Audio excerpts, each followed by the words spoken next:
Et maintenant, mesdames et messieurs, voici le roi nègre Kananga. Je cherche quelqu'un comme toi. Quelqu'un pour renouveler mon numéro. Tu cherches un nègre? Je cherche un clown pour m'assister. Alors vas-y, fais-moi rire.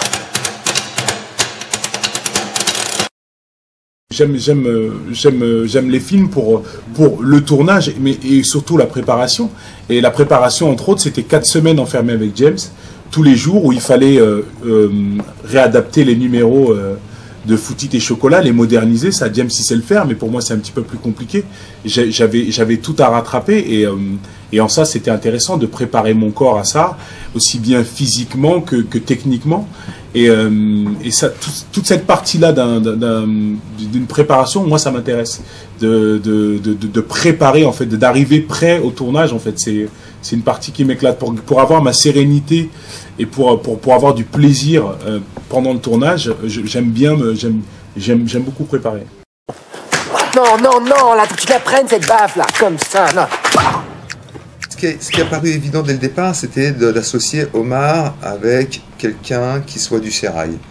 Et il y a un nom qui ressort très vite, c'est celui de James, qui est d'abord un acteur que j'apprécie, mais qui est aussi voilà, celui qui connaît le mieux le milieu circassien, mais surtout, il a une vision sacralisée du monde du cirque. C'est-à-dire qu'il avait un discours...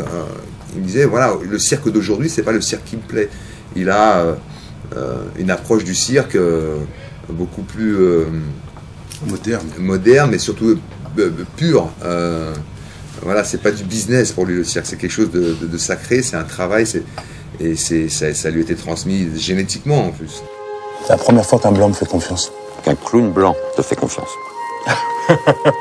C'est le premier projet en réalité que j'ai choisi après le succès d'Intouchable finalement, et donc je me disais c'est peut-être le moment où j'avais aussi un petit peu plus confiance en moi pour accepter un projet aussi ambitieux, et plus on avançait dans l'idée, Rushdie arrivant, ça donnait au projet encore plus d'ampleur, beaucoup plus d'excitation pour moi, et puis là le scénario se dessine, le personnage avec, et là le personnage, je vois tout ce qu'il propose et tout ce que j'aurais à jouer, toute la palette à faire, et plus ça allait, plus ça devenait gros, et plus ça devenait intéressant en tant qu'acteur, et aussi pour ma carrière, c'est-à-dire aller chercher de nouvelles choses, apprendre de nouvelles choses, que ce qui s'est passé avec Rushdie, avec James, et avec tous les autres acteurs d'ailleurs.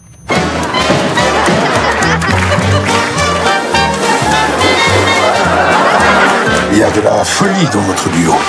Messieurs, pareil vous entend. C'est fou comment ça soulage une partie de la population.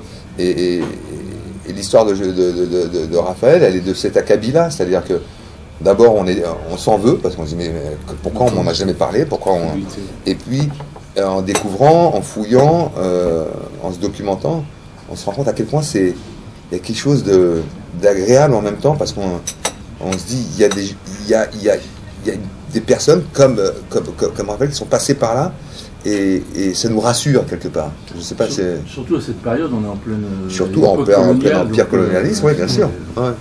De savoir qu'une personne a été comme ça la figure emblématique des scènes parisiennes.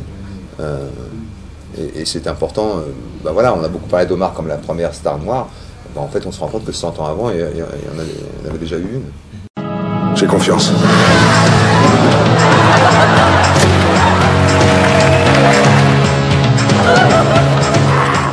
Cette expression du corps, je lui dois, c'est lui qui m'a guidé, c'est lui qui m'a accompagné là-dedans, et surtout qui m'a mis à l'aise, parce que c'est pas évident, et surtout on avait très peu de temps, c'était un peu intense comme ça, c'est pas évident de bouger différemment, surtout à mon âge. Il y a des choses qui sont installées, bien ancrées, surtout quand on a l'impression qu'on a quelque chose qui fonctionne.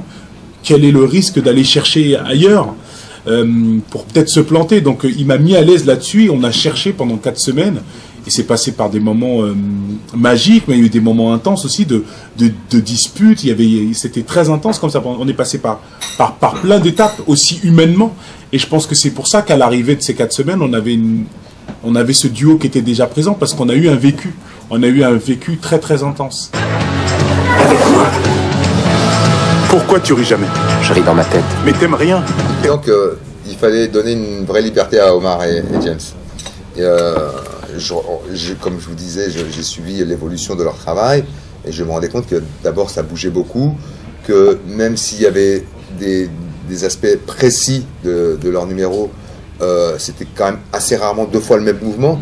Donc très vite on s'est dit, les gars, il va falloir s'adapter, on va leur laisser cette liberté et nous on va s'adapter à leur déplacement. Donc c'est l'utilisation de la caméra à l'épaule, c'est l'utilisation de comment on appelle ça, le Steadicam. Voilà, et de s'adapter à ça. Et c'est ce qu'on a essayé de trouver dans la mise en scène en ce qui concerne les numéros. Et c'est passionnant parce que d'abord de ne pas vraiment savoir ce qui va se passer, même si on en a une idée, mais surtout de ne pas savoir si on va pouvoir capter le moment précis. C'est un vrai challenge pour les techniciens et pour eux c'est terriblement excitant parce que c'est à chaque fois un challenge à relever. Évidemment on court tous derrière, alors il y a des moments où les 2 caméras se croisent, mais ça c'est pas grave, mais c'est jouissif, c'est-à-dire que c'est le cinéma comme on l'aime, c'est-à-dire que c'est va chercher ça, vite, vite, vite, cours, voilà. Et il y a un réel danger, et ce danger-là, il est très grisant. Il y a aussi l'idée, quelque part, de lui rendre hommage à lui, qui a été totalement oublié, parce que c'était la première chose qui m'a frappé quand on m'a parlé de lui, c'est qu'il a été totalement oublié. Et pour moi, qui vient d'un duo comique, qui tout simplement l'héritage de ce principe qui est du clown blanc et de l'Auguste, ça me paraissait logique et je trouvais que c'était un bon symbole de lui rendre hommage et de leur rendre à eux deux ce qu'ils avaient créé, ce principe-là, et ça on l'oublie totalement. Donc il y avait de ça à lui, à l'homme et à l'artiste, et aux artistes en général qui tombent dans l'oubli comme ça. Tu veux tout pour toi, oui. Mais t'as la mémoire courte, mon ami. Jamais un noir n'a été aussi célèbre que toi, Chocolat.